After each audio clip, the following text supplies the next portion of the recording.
Aí. Então, pessoal, a aula de hoje a gente vai começar a falar sobre interferometria. É, né? E aí a gente vai mencionar algumas coisas sobre. A gente vai falar sobre alguns interferômetros. É, eu tentei mencionar aqui, aí só já para falar, alguns interferômetros não são tão comuns nos livros. Por exemplo, descrição no livro. Então, eu aconselho que para vocês conhecerem outros interferômetros que vocês vão no livro. Por exemplo, na lista de exercícios, vocês vão ver que tem outros interferômetros, não os que eu estou mencionando aqui somente. Tá? Então, eu vou passar por alguns, mas a ideia é que esses interferômetros são semelhantes. Né? A gente vai passar um beabá aqui de como a gente resolve, como a gente analisa esses interferômetros, né?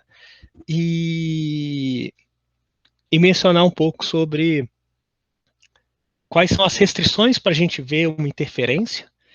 E eu vou falar também sobre cavidade óptica, que é um tipo de interferômetro um pouco mais distinto. Né? Ele é uma interferência, mas ele é diferente, né? A análise.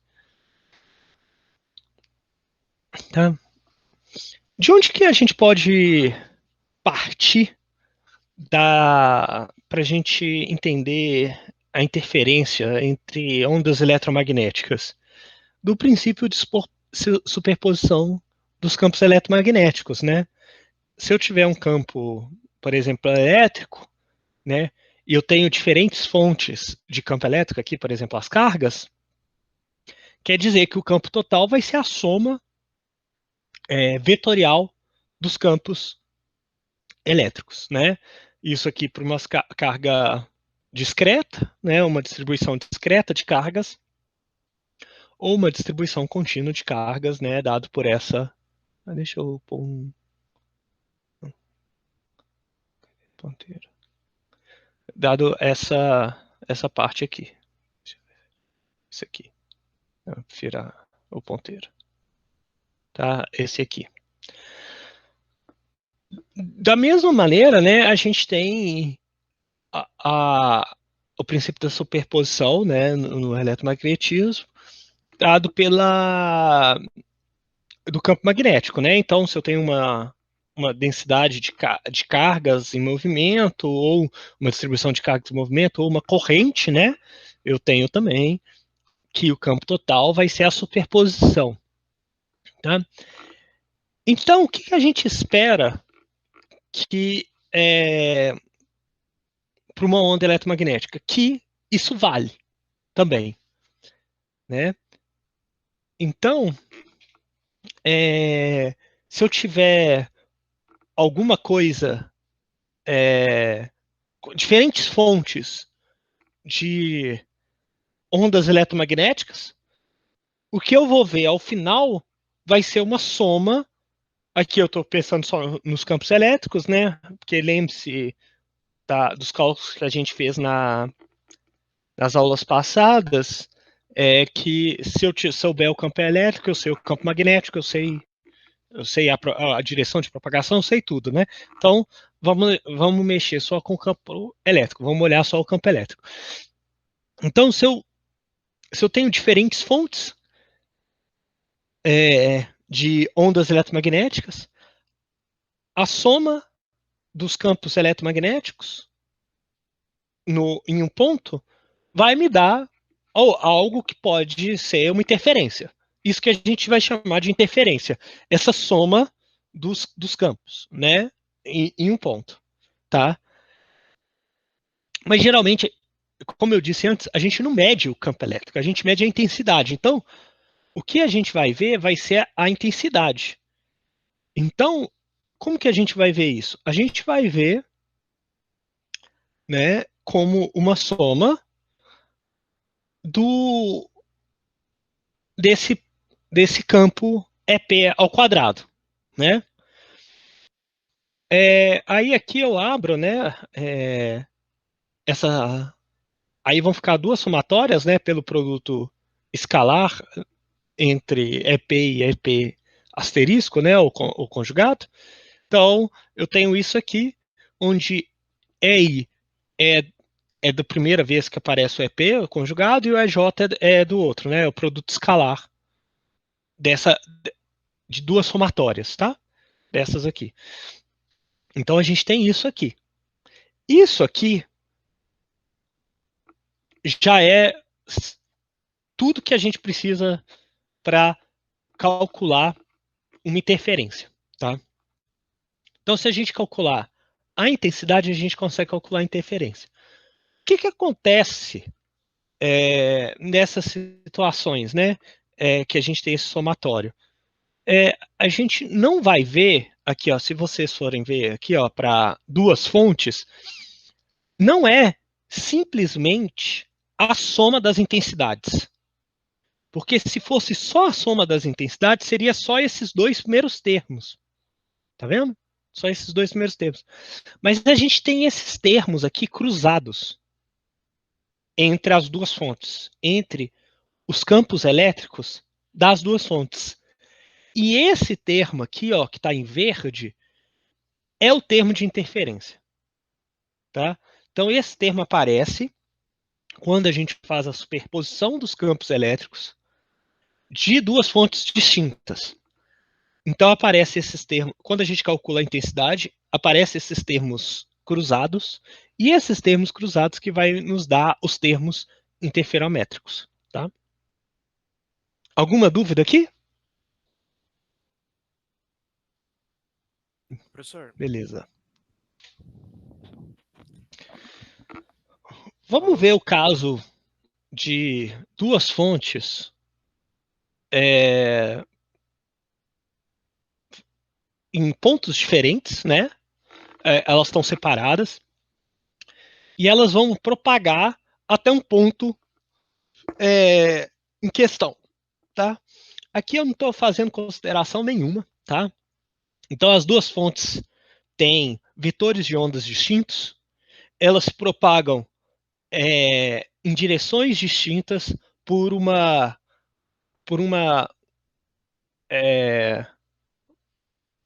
distância distinta, então o R1 e o R2 são diferentes. Dado que o vetor de onda é distinto, então as frequências são diferentes. E além disso, eu coloquei ainda tem uma fase distinta aqui. Então quer dizer que elas não estão sincronizadas, tá? E elas, além disso, também têm polarizações distintas. Então é tudo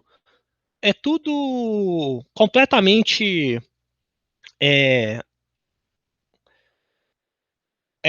todas as possibilidades, né? E as intensidades, né? A amplitude do campo elétrico também é diferente. Tá? Então a gente está considerando algo completamente genérico aqui. Por isso que eu nem fiz o desenho. Tá? Completamente genérico. Se eu calcular a intensidade, o que eu vou ter? Eu vou ter isso aqui.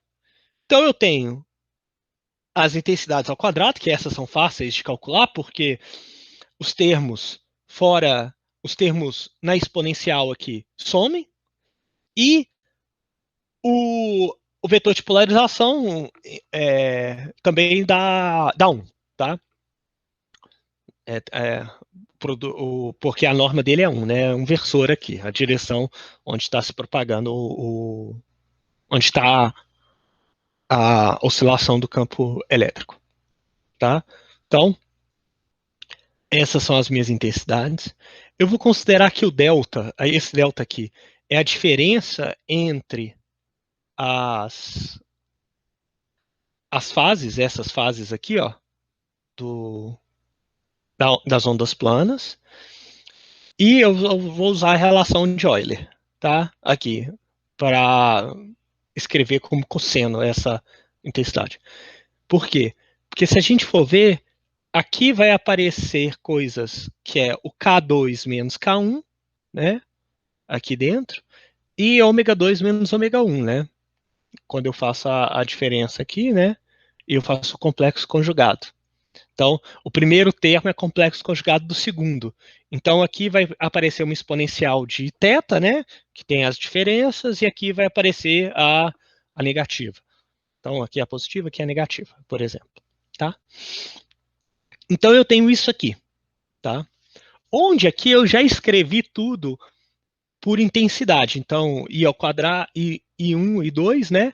E aqui apareceu o produto escalar. Então aparece E1 vezes esse termo e E2 vezes esse termo. Então eu chamei esse termo de raiz de 1, raiz de 2, né? Que é a raiz quadrada de E1, raiz quadrada de E2, que é a intensidade, né? Já já considerando que ela é real, né? Esse termo é real. Eu tenho esses termos aqui, ó, tá vendo? Que depende da diferença desse caminho óptico, né? Essa parte aqui. E essa aqui é uma diferença de frequência, né? Da parte temporal. E também da diferença de fase. Aparece também um cosseno de θ, que eu estou considerando que as polarizações são lineares, e esse aqui é um ângulo entre essas polarizações. Tá? Isso aqui é extremamente genérico. É até difícil a gente analisar. Então a gente vai agora pensar em que nessa parte verde ela tem que ser diferente de zero para a gente ver alguma coisa de interferência.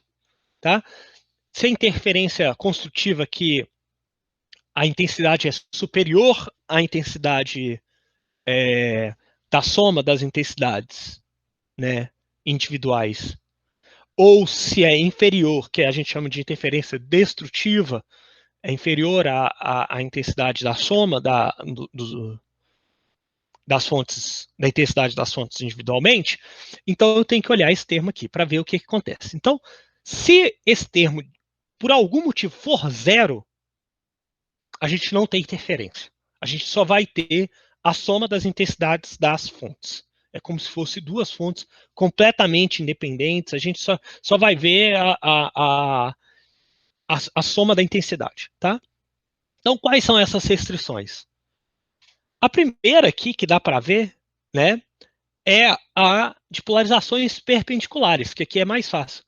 Se esse θ for 90, né, π sobre 2.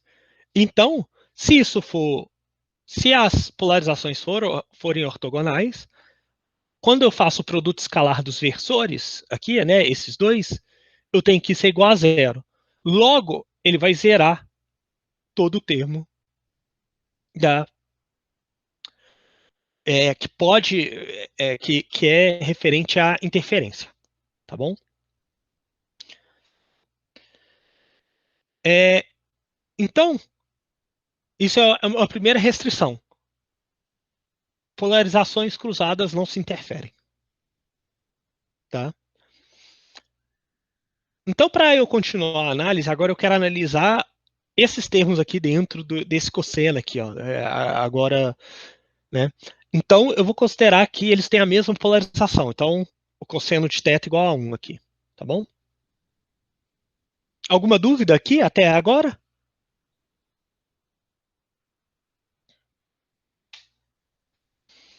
Ô, professor, Diga. no outro slide ali atrás, eu só não Hum, entendi muito bem de onde veio aquele E1 produto escalar com o E1 conjugado vezes o produto escalar com E2, mais o E2 conjugado produto escalar com E1. tá, vamos voltar aqui nesse slide. Aqui, ó. Eu vou estar olhando, eu vou olhar, né, o campo elétrico no ponto P, dado diferentes fontes, tá? É, deixa eu ver aqui. É isso, diferentes fontes. Então, para eu calcular a intensidade total no ponto P, eu não tenho que fazer o módulo ao quadrado de EP? O módulo de ao quadrado de EP não é EP asterisco escalar EP? Então, Se eu olhar para essa equação aqui, ó, o EP asterisco é o somatório em I, tá vendo? E o EP é o somatório em J, tá? Então, quando eu faço o Entendi. produto escalar entre os dois, eu não tô, porque esses caras aqui não são necessariamente ortogonais, né? Eles podem ser qualquer coisa. Então, a parte cruzada deles não necessariamente dá zero. Então aparecem esses termos cruzados, tá bom? Entendi, obrigado. De nada. Então por isso que a gente tem essa situação de ter esse termo interferométrico, tá? E aí aqui fica bem claro que se os termos, se as fontes forem ortogonais, né, os campos forem ortogonais, aí aqueles termos cruzados, né, que aparecem, são nulos, né? São nulos. Então a gente não tem interferência. Esse aqui é um primeiro caso que a gente consegue ver facilmente já nessas contas. Mas não é a única maneira que a gente vê que a gente pode ter uma interferência construtiva, destrutiva. A gente não está falando. A gente quer saber se existe interferência, que é esse termo aqui é diferente de zero, de alguma maneira, tá?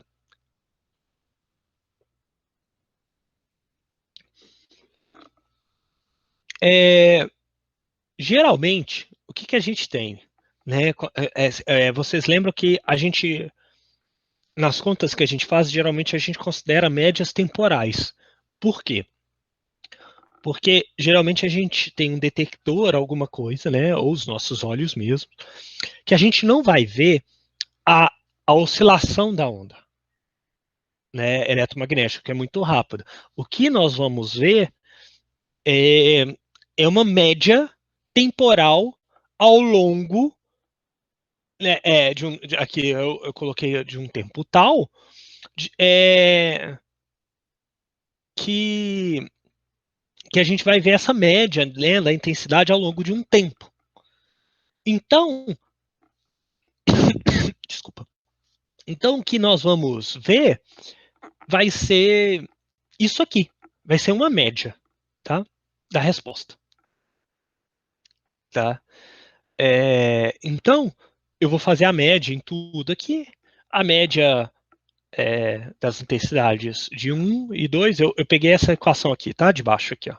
E aí eu estou fazendo a média entre elas, tá? E aí eu tenho essa média aqui. Ótimo. Aí a gente tem, tá vendo que a gente tem uma média temporal, a gente tem que calcular a média temporal desse termo que está vinculada à interferência. Então vamos ver algumas características, algumas possibilidades de esse termo ser zero, tá? Então o que eu tô partindo aqui para esse posto é como eu não vou ver interferência, né? E aí depois a gente vai ver casos que vão ter interferência. Tá. Então o primeiro caso que a gente pode ver é, por exemplo, vamos supor, por exemplo, uma luz que não é uma onda plana, mas é uma luz pulsada. Mas lembra que eu mencionei que toda onda pode ser descrita por um somatório de ondas. Qualquer onda de qualquer formato pode ser um somatório de ondas planas. Então, por isso que eu posso usar essa equação para descrever ondas planas, tá? Então, suponha que eu tenho uma intensidade qualquer aqui, que são pulsos, tá? E aí a gente separa os pulsos de tal forma que dentro de um interferômetro, por algum motivo, esses caminhos são muito distantes. E aí, quando eles forem se cruzar novamente, né, a gente vai ver a interferência, a gente vai ver, por exemplo, em um ponto P, a soma desses da soma da superposição desses campos elétricos, a gente vai ver primeiro só uma das intensidades e depois só outra das intensidades. Então a gente vai ver só um dos pulsos ou só outro dos pulsos. Então, isso nos define que é como se é, é, pensa como se fosse uma luz piscando, né? Uma fonte de luz piscando, que ora ela pisca, é, é, é, ela pisca, aí ela para, aí a outra fonte pisca. Então você vai ver uma fonte piscando e a outra escura. Aí inverte. Aí uma está clara e a outra está escura. Se você tiver esse tipo de situação, você não vai conseguir ver interferência, porque você não tem os campos elétricos diferentes de zero sempre chegando, chegando juntos. Então, quem vai estar associado a essa diferença vai ser que eu nunca vou ter o I1 diferente de zero e o I2 diferente de zero ao mesmo tempo. Então eu tenho I1 igual a zero e I2 diferente de zero. E depois eu tenho I2 igual a zero e I1 diferente de zero. Então a gente vai invertendo isso. Então a gente vai tendo esses casos, né? Então, por exemplo, esse é um exemplo que a gente não vai ver interferência. Então a gente tem que as fontes, né? As ondas eletromagnéticas saem de duas fontes, têm que chegar juntas, né? No ponto P para a gente ver a interferência. Isso aqui é meio óbvio, mas é importante a gente ressaltar. A outra é se as fontes tiverem cores muito distintas, tá? O que acontece quando a gente tem cores muito distintas? O ômega 2 e menos ômega 1 é diferente de zero, tá?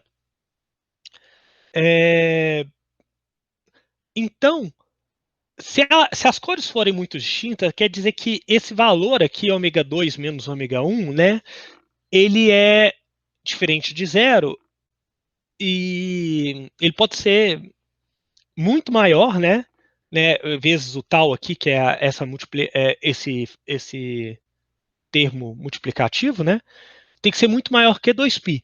A gente vai conseguir distinguir só se o tal for muito pequenininho, né? Se isso aqui aumenta, eu tenho que ter um tal menor para conseguir ver alguma coisa, é, alguma interferência, né? Conseguir resolver esse cosseno, né?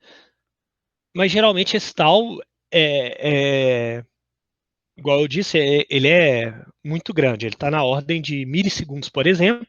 E se a gente pensar aqui, né? É, nesses ômegas, por exemplo, cores distintas, né?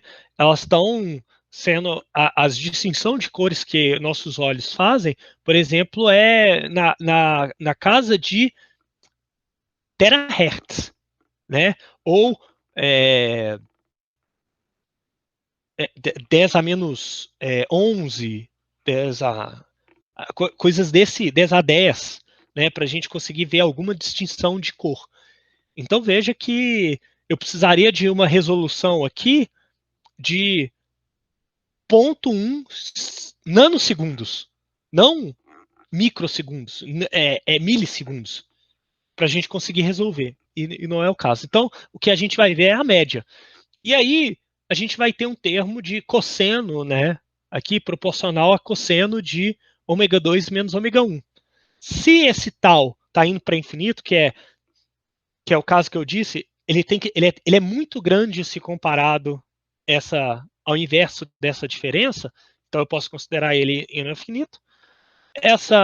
Esse cosseno de θ aqui vai dar zero, né?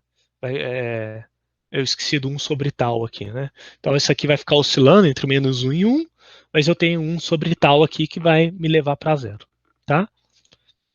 Então, se eu tiver cores muito distintas também, eu não vejo interferência. Então, isso aqui é uma. Então, se eu pegar, por exemplo, dois lasers de cores diferentes, eu não vou ver interferência, tá? Então, isso é o que acontece, tá? Você não consegue ver esse tipo de coisa. você começa a conseguir ver interferência, tá, entre frequências distintas quando a gente tá falando, por exemplo, de onda de rádio, né? Que aí essas frequências, né? Elas começam a chegar em megahertz, né? Em kilohertz. E aí a gente começa a ter que esse tal, que é esse tempo de resposta do detector, né? Tá associado a esse tempo de resposta, eles começam a ficar próximos. Então aí a gente começa a ver uma é o caso, por exemplo, de rádio AM, que você tem que ter as distâncias entre as rádios um pouco maior, porque então uma interfere na outra, dado a forma das antenas, né, e das fontes, mas também dado que você começa a ter essa interferência. Então a gente pode ter essa associação. Tá? E a outra, né, que também acontece, é que a fase entre as fontes não é bem definida. Tá? Então, eu tenho que essa fase aqui, ó, essa diferença de fase entre as fontes, é um ΔT, que ela varia com o tempo, e eu não sei como ela varia no tempo. Então, quando eu faço, eu também, e geralmente elas variam rápido, né, no tempo, elas variam da ordem de grandeza das frequências que a fonte está emitindo. Então, eu também vou ter zero. Tá? Então, isso tudo isso tudo é o que a gente chama de luz não coerente, que é o caso de tem alguma coisa que não permite que esse termo de interferência seja diferente de zero. Tá? Então, aqui eu falei alguns casos. Tá? Alguma dúvida?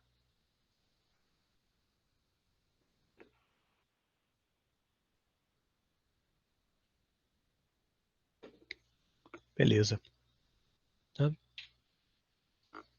Então, vou para um exemplo mais simples, que é o interferômetro de Young, ou interferômetro de fenda dupla, tá? Então, o que eu vou fazer? O que eu vou considerar? Eu vou considerar que eu tenho duas aberturas, tá? Aqui, muito pequenas. As aberturas são muito pequenas e elas estão à distância D, tá? Eu vou jogar uma luz aqui, aí eu vou considerar que é uma luz de mesma frequência, né? Nas duas fontes. Então, como ela tá, os dois orifícios aqui estão sendo iluminados pela mesma luz, então as frequências são iguais, e como é uma onda plana e a distribuição aqui é constante, né, a frente de onda, a intensidade está distribuída constantemente ao longo da onda, da, da frente de onda, então eu tenho que a intensidade é a mesma.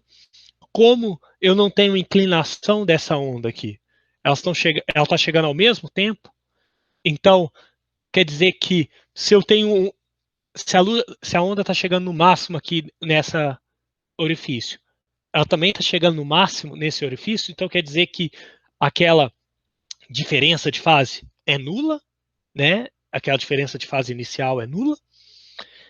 E eu tenho que os módulos aqui dos campos dos vetores de onda também são iguais, né?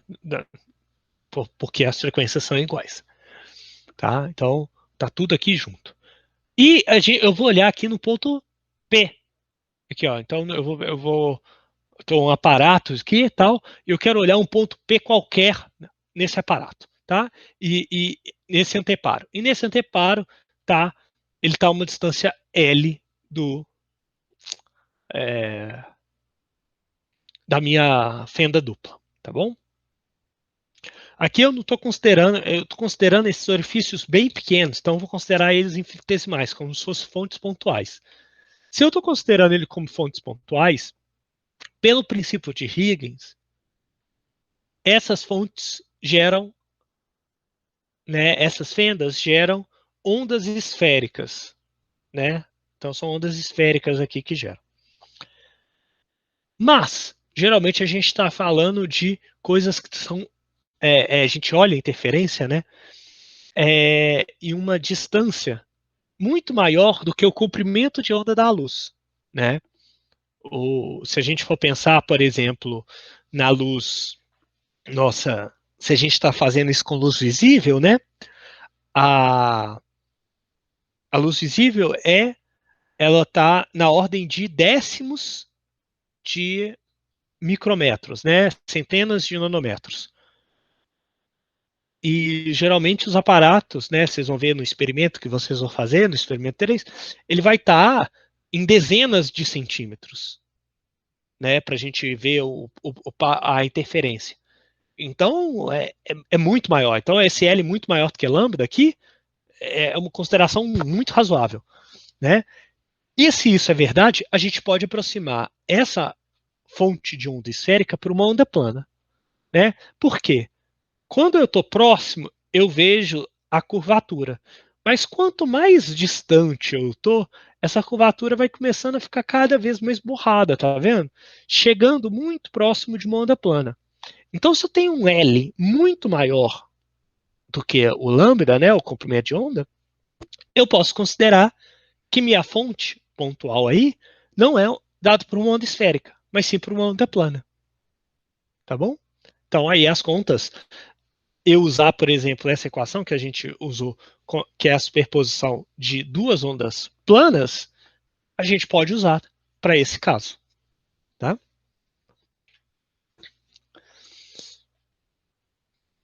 Se eu tenho que esse L é muito maior do que lambda, eu posso considerar que, ao invés de eu ter uma inclinação distinta entre esses dois pontos, né, é tão distante que, que eu posso considerar que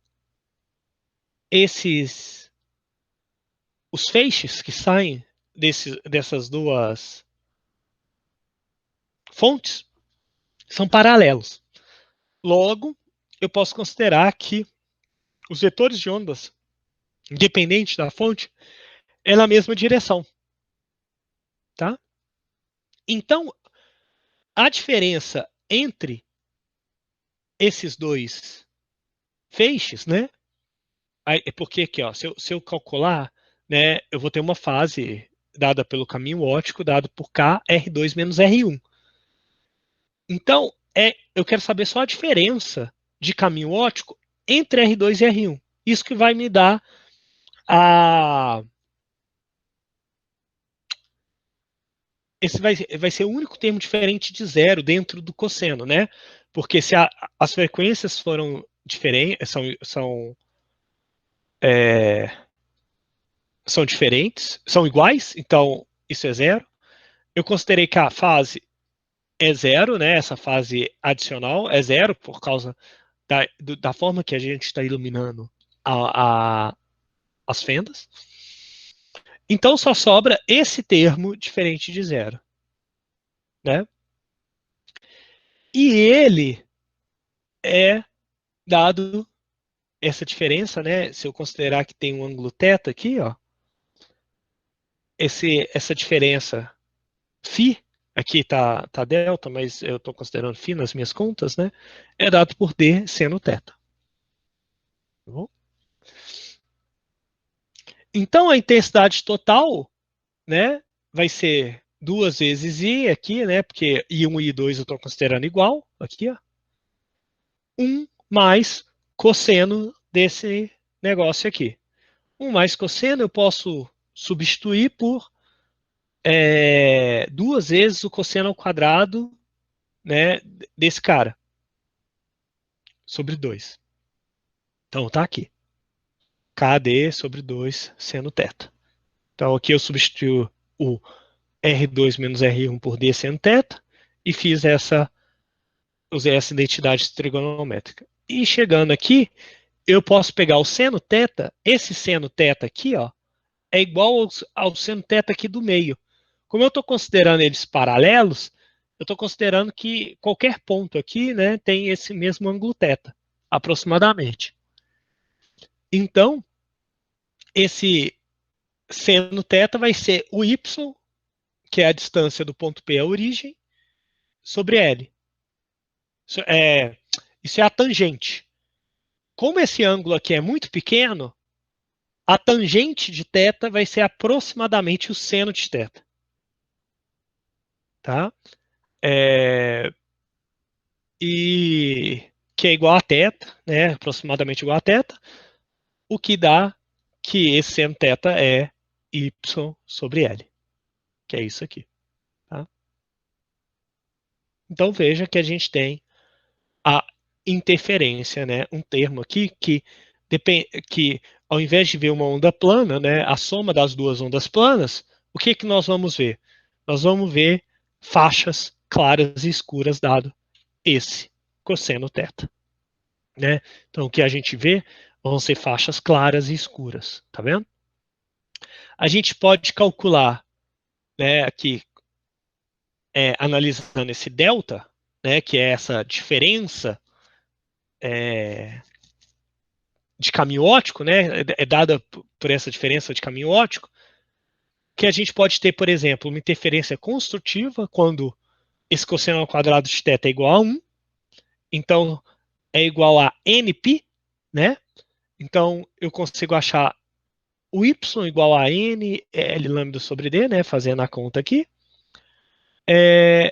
Isso vai nos dar as posições onde estão os máximos das franjas construtivas. Então a gente considera que é uma interferência construtiva, né? Então eu vou ter não só a soma das intensidades, mas eu vou ter algo que vai me dar nesse ponto mais do que a intensidade, maior do que a soma das intensidades. E eu considero a interferência destrutiva quando eu tenho uma sombra. Então, são quando eu vejo essas linhas aqui, ó, escuras, tá? Então, elas vão ser dadas quando esse delta, né, é π sobre 2, 3π sobre 2, né, e assim por diante. Então, eu tenho isso aqui, né, aqui esse m sendo um número real. Então, eu tenho isso aqui, fazendo a continha, eu chego que o y é dado por isso aqui. Então, para valores de y, eu tenho isso aqui, m sendo 0, mais ou menos 1, tal, essas coisas. Então, eu vou ter interferências construtivas e destrutivas. Né? Isso aqui, que a gente está vendo, é o que a gente chama de padrão de interferência. Tá? E aí, diferentes interferômetros vão ter diferentes padrões de interferência.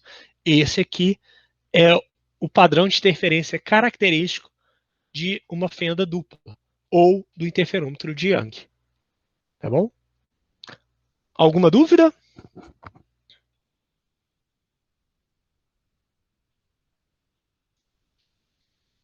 Se não, vou continuar. Tá? Então, esse é um exemplo do interferômetro de Young. Tem outros interferômetros. Eu vou falar aqui de um interferômetro do Mach Zehnder porque eu quero mencionar uma coisa. Porque pensa o seguinte. A intensidade, esse I, é a intensidade de uma fonte. Tá? Se eu for olhar a intensidade em um máximo, eu estou falando que a intensidade do máximo é igual a 4 vezes o valor da intensidade de uma das fontes. Parece aí que a gente está violando, né, a conservação da energia. Né, no sentido que eu vou ter mais intensidade, então eu tenho mais energia nesse ponto, né, do que eu teria anteriormente, se eu não tivesse a interferência, que seria só a soma das intensidades das fontes, que seriam 2 vezes a intensidade total. Mas o que a interferência faz é que ela redistribui a intensidade, né? Então, nos máximos eu vou ter mais intensidade do que só a soma, e nas franjas escuras eu vou ter menos intensidade do que se fosse só as somas das intensidades individuais. Tá? Então vamos ver aqui no interferômetro de Mach-Zehnder. O interferômetro de Mach-Zehnder, tá? É um interferômetro muito usado para a gente analisar como que uma amostra modifica a luz. Por exemplo, a gente pode medir o índice de refração de um cristal usando isso, tá? Sabendo um tamanho desse cristal, muito bem, eu consigo, por exemplo, saber qual que é o índice de refração, né, desse cristal usando esse interferômetro. O que a gente compara aqui, né? Como é que é esse interferômetro? Eu tenho um divisor de phase que vai dividir a onda em dois, a luz aqui em dois caminhos, uma sendo refletida, uma sendo transmitida, tá? Uma passa por espelho e vai voltar aqui em outro divisor de phase, né? E esse caminho aqui que foi refletido passa por uma amostra que vai passar novamente, que vai encontrar de novo a luz aqui desse lado. Então a gente vai ter uma interferência aqui nesse ponto. Por quê? A gente não sabe de onde está vindo, né? A gente vai ter uma superposição dos campos elétricos. Do campo elétrico que veio nessa direção, né? E do campo elétrico que veio na direção refletida, tá? Então a gente tem essas duas possibilidades. E aí como a gente não sabe, isso está em superposição, tá? Se eu considerar que é 50-50, esse cara, então quer dizer que 50% da intensidade da luz passa, 50% da intensidade da luz é refletida, e que a intensidade, existe uma fase sendo dada aqui de π sobre 2 dado uma reflexão aqui, tá? É uma fase que aparece da reflexão em relação à transmissão aqui, tá? Se eu tenho uma onda plana sendo incidida, monocromática, né, dado por uma onda plana, eu tenho que a transmitida, que é essa aqui, é dada por isso, né? Aqui aparece essa raiz de 2, porque a intensidade é metade. Então, a amplitude, por causa do módulo ao quadrado, vai ser 1 sobre raiz de 2, né? E a onda refletida também é metade, né? Então, aparece 1 sobre raiz de 2 aqui no campo elétrico. E aparece a fase π sobre 2 extra, tá?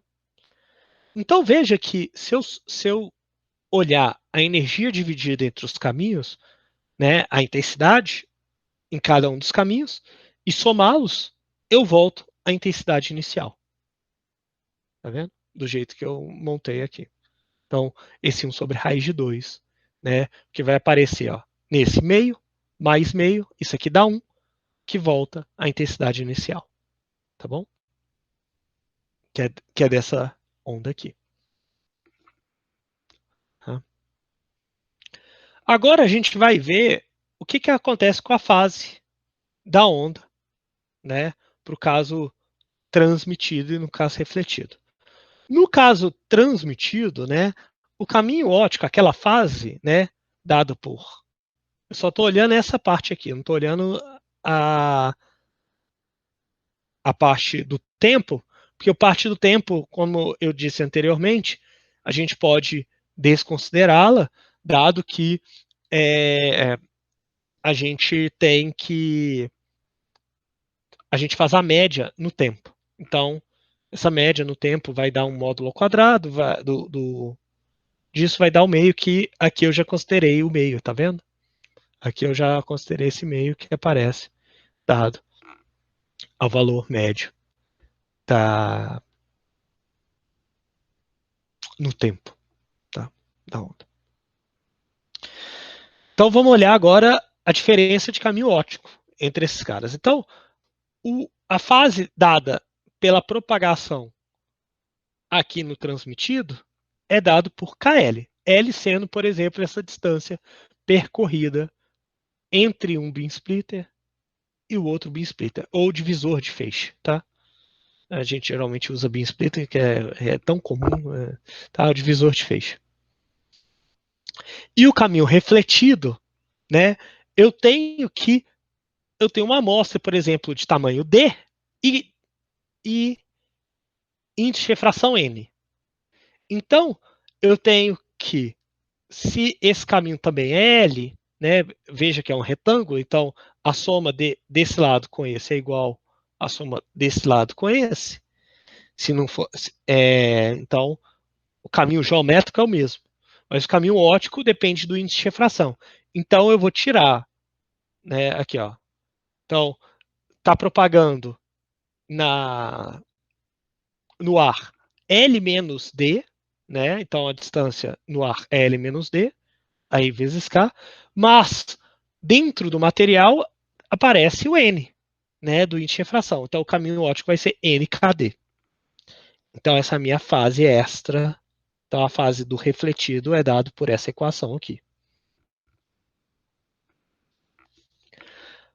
Jogando na equação de interferência né, de dois feixes, né, de duas fontes, então é como se fosse o feixe transmitido é uma fonte e o feixe refletido é outra fonte, tá? Eu vou ter isso aqui, né? Que é só a diferença do caminho óptico do transmitido menos do refletido, tá? O que dá, né? Então eu diminuo um do outro, vai dar isso aqui. Tá vendo? Então, se eu tenho se eu tenho diferentes índices de refrações, eu vou ver diferentes intensidades aqui no detector 1, por exemplo, tá? Então eu fiz a conta aqui.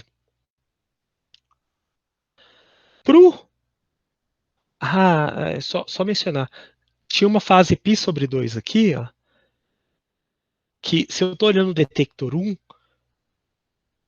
o refletido ganhou uma fase π/2 ao entrar aqui no interferômetro, e o transmitido ganhou na saída, porque o refletido no primeiro é transmitido no segundo. E o transmitido no primeiro é refletido no segundo. Então a fase é a mesma. Então essas fases se cancelam, né? Essas fases extras π/2. Então a gente tem que a gente não precisa considerar aqui. Então tem isso aqui. Se eu olhar no detector 2, o que eu tenho? Eu tenho que o transmitido não ganha fase nenhuma e o refletido ganha uma fase extra de π/2, além da fase π/2 já ganha no primeiro divisor de feixe. Então é uma fase de π que ele ganha. Então tá aqui a fase de π. E a diferença de caminho óptico se mantém aqui. Então, o cosseno de algo mais π é igual a menos esse cosseno. Então eu tenho um sinal de menos aqui. Se eu somar, se eu somar a intensidade desses dois, o termo interferométrico some, né, o cosseno some, e eu volto a ter a intensidade total.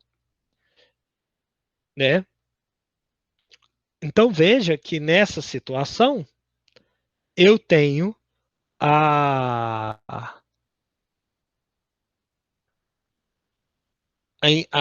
intensidade sendo só modificada, né? Sendo separada aqui de maneiras diferentes dependendo da distância D e dependendo do índice de refração. Se eu tiver como, de alguma maneira, modificar esse D, eu vou ver um padrão de interferência, né? Aumentando e diminuindo aí, né? Sendo quando o detector 1 tem um máximo, né? Por exemplo, isso aqui é máximo, né? O cosseno desse KD 1 menos N é 1, eu tenho que esse cara aqui é mínimo, porque 1 mais 1 aqui dá 2, 1 menos 1 aqui dá 0. Né? Inverso, se o cosseno for menos 1, esse aqui dá 0 e esse aqui dá 2. Então veja que a interferência, né, quando eu tenho um máximo, no outro detector eu tenho um mínimo. Então aqui a gente consegue mostrar com esse interferômetro facilmente que o que eu tenho é que a interferência redistribui a densidade de energia propagada pela luz, pela onda eletromagnética, né? Em diferentes caminhos, em diferentes pontos. Tá? Não quer dizer que a conservação de energia não existe, ela só redistribui. Tá bom? Alguma dúvida?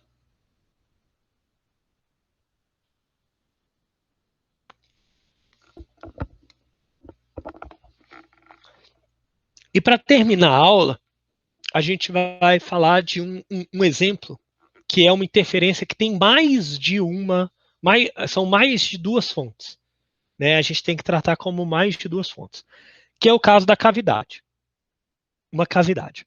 Tá? A cavidade, a gente chama ou interferômetro de Fabry-Pérot, são dois espelhos, tá? Geralmente a gente considera em paralelo. Isso pode ser uma interface, por exemplo, um cristal, alguma coisa assim. Então a gente tem os interferômetros aqui em paralelo. E a gente vai ver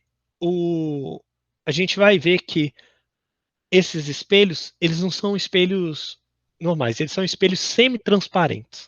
O que quer dizer que são espelhos semi-transparentes?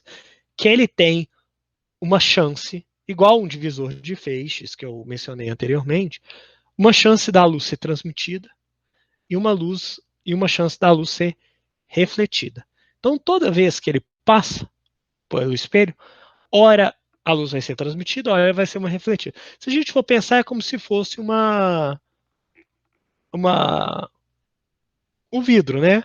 Que a gente tem algo sendo refletido, né, no vidro, mas a gente também tem a possibilidade da luz passar pelo vidro. Tá? Geralmente aqui, nessas cavidades, a gente tem algo que é muito preciso, que essa distância D é muito precisa. Tá? E a gente tem uma luz aqui, por exemplo, uma onda plana, que ela vai interferir. Uma onda plana sempre interfere. Tá? A gente sempre consegue ver interferência. Então, se eu tenho que essa taxa de reflexão e essa taxa de transmissão, elas são chamadas de transmitância e reflectância, tá? Então, é como se fosse uma amplitude, né? É como eu separo a amplitude do campo elétrico para separar as intensidades. Então, é como se fosse a chance de uma onda que chega aqui ser transmitida e uma onda que chega aqui ser refletida, né? Então é como essa energia separada. Igual eu falei do divisor de feixe 50-50, quer dizer que 50% às vezes é transmitido, da intensidade da luz é transmitida, 50% da intensidade da luz é refletida. Isso quer dizer que esse R e T, né, é o 50-50 que eu estou dizendo. Tá? Então, o que acontece quando eu tenho essa cavidade? Eu vou ter múltiplas reflexões, tá vendo? Então, para eu olhar para aqui isso, para eu olhar a intensidade, que sai aqui desse, por exemplo, que é transmitida pela cavidade, eu tenho que olhar o caso, por exemplo, ó, vou olhar o refletido primeiro. Então, eu tenho uma luz que reflete na superfície uma vez. Então, aqui, ó, é 0R. Aí agora tem a luz que é transmitida uma vez, reflete no segundo espelho, volta e é transmitida. Então tem um RT ao quadrado, tá vendo? Então, porque eu vou somando, eu vou multiplicando esses caras, né? Transmitido, refletido, transmitido. Então tá aqui, ó, o segundo termo. O terceiro termo é transmitido, refletido, refletido, refletido, transmitido. Então, refletido 3 vezes, transmitido duas vezes. E assim por diante, tá vendo? E aí eu vou considerar que tem uma fase φ aqui desse caminho, né? Que vai ser dado por essas diferenças de caminhos. Eu ainda não vou calcular, eu só coloquei aqui um φ qualquer, tá?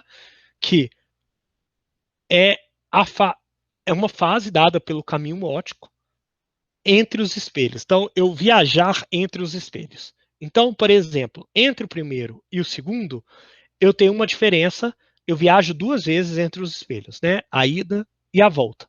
Então, 2φ aqui. Entre o primeiro e o terceiro, eu tenho quatro passagens, duas idas e duas voltas. Então, 1, 2, 3, 4. Então, a fase dada por 4φ. Tá? E assim por diante. Tá? Então, aqui vai continuando. Vai continuando. E a intensidade transmitida? A gente faz a mesma conta. Então, o primeiro termo aqui desse cara é transmitir duas vezes. O segundo é transmitir, refletir, refletir, transmitir.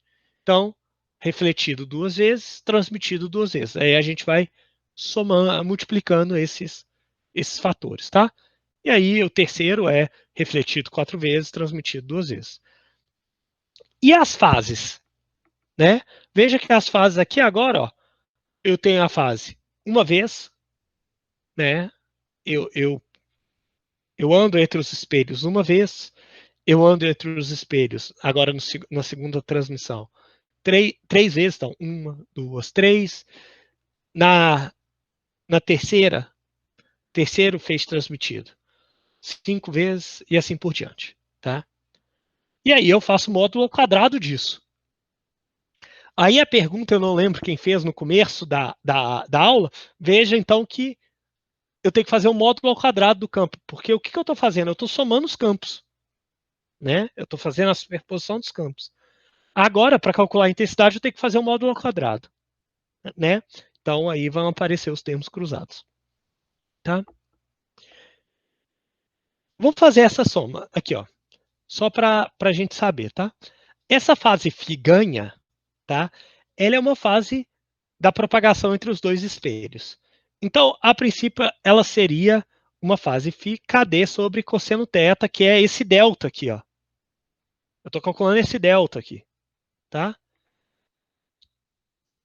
É... Mas se eu considerar igual a zero, é só a distância KD, né? Esse caminho óptico KD.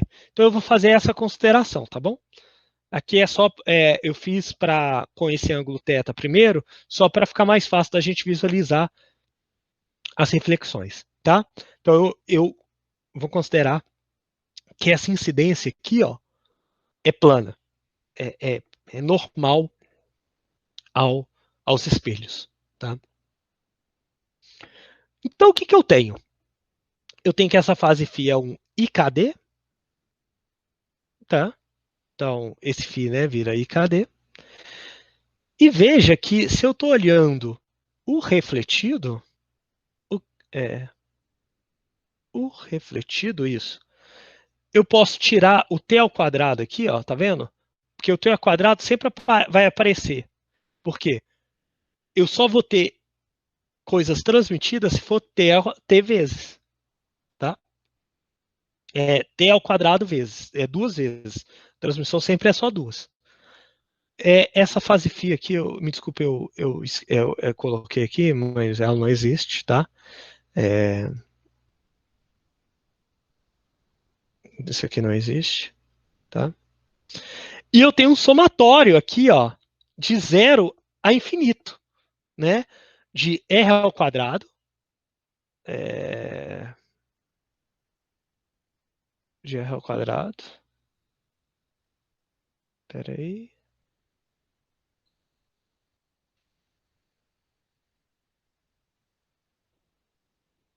É, aqui eu tenho um, aqui é isso.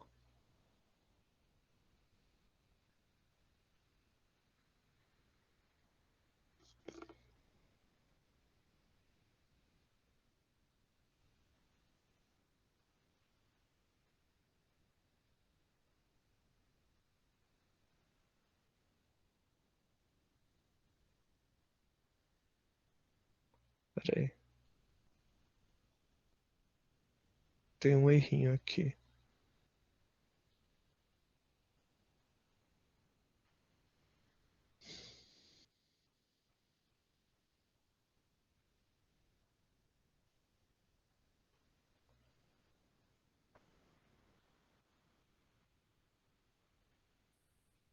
Tá.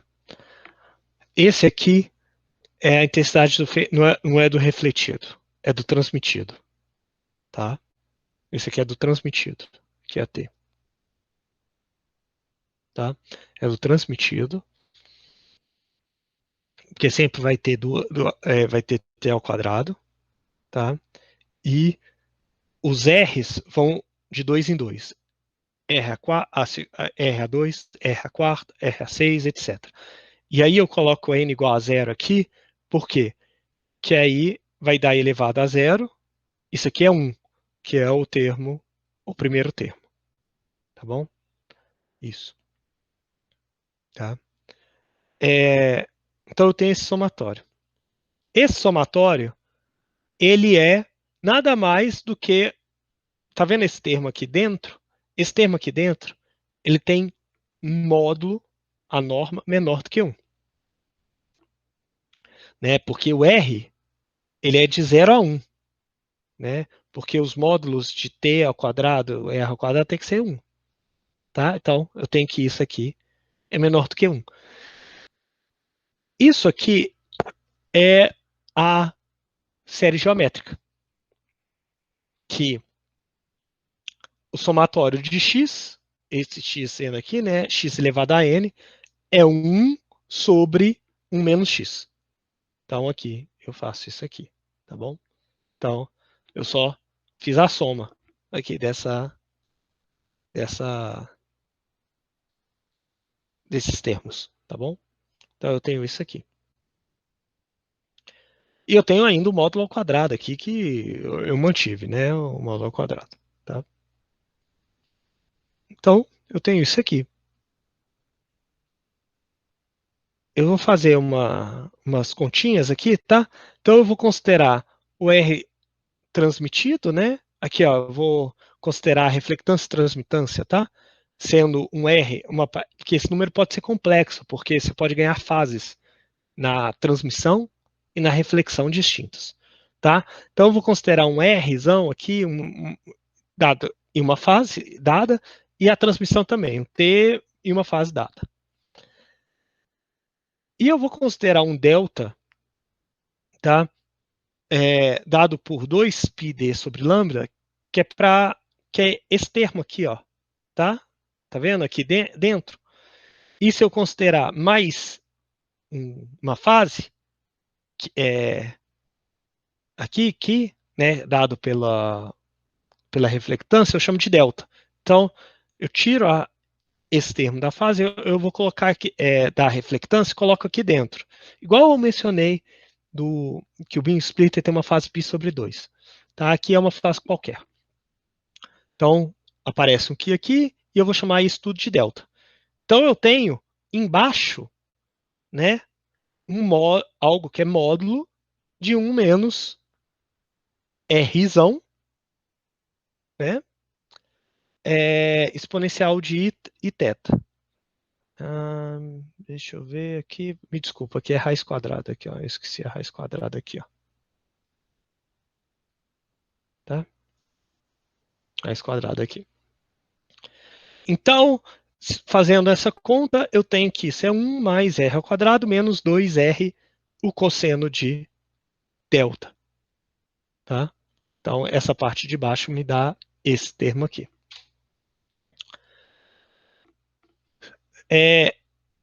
E se eu for ver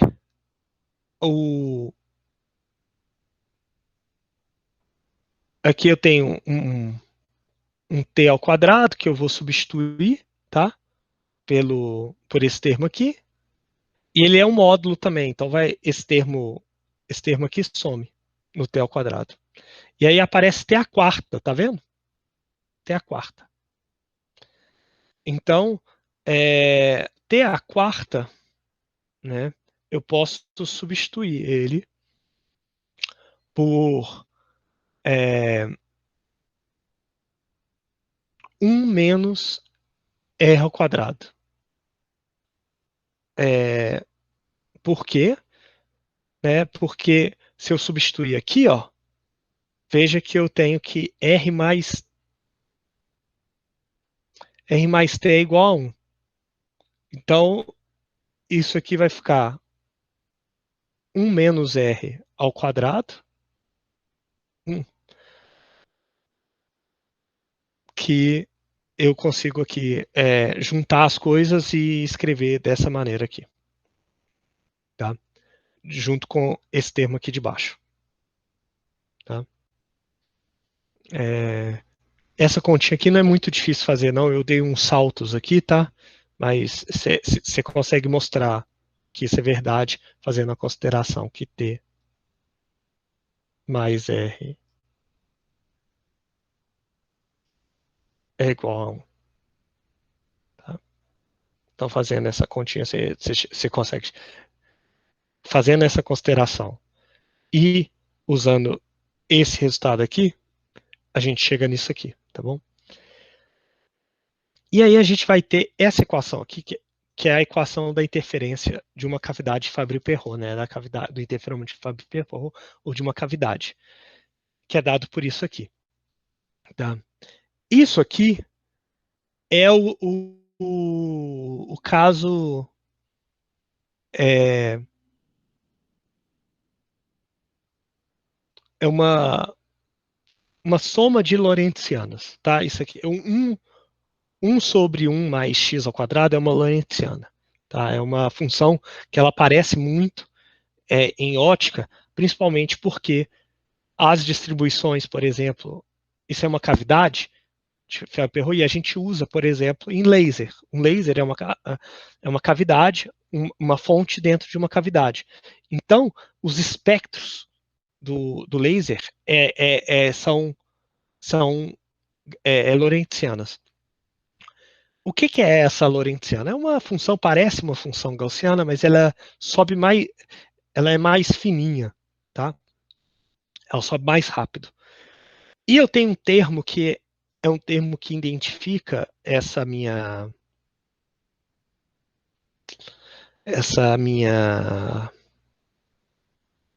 cavidade, que é essa finesse, que ela depende, aqui eu não pus, quando eu pôr no mudo eu vou pôr, tá? Ela é esse termo aqui, ó, multiplicativo, esse 4r ao quadrado, 1 menos r ao quadrado, que é um termo que depende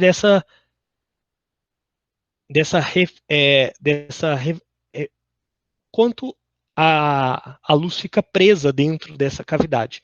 Então, quanto mais aberta a cavidade, né, quanto mais fácil ser transmitida, mais largo é esse cara. Quanto mais confinado a luz fica, mais fininho fica assim. Tá vendo? E essa finura aqui a gente tem, se a gente for variando o comprimento de onda, tá vendo? Aqui, né? Eu vou ter, mantendo a cavidade fixa e variando o comprimento de onda, eu vou ter que esse cara vai afinando. Então a gente usa esse tipo de cavidade para filtrar a luz. É uma forma de filtrar a luz numa cavidade. Então, por exemplo, num laser, a gente usa esse tipo de cavidade para selecionar qual que é a cor do laser. Tá?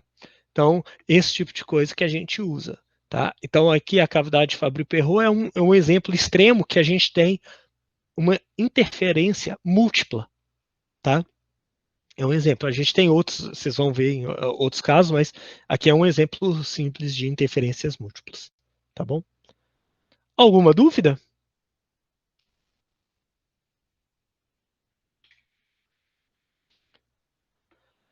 Se não, pessoal, é, é, a aula eu finalizo a aula agora. Isso é o que eu queria falar para vocês hoje.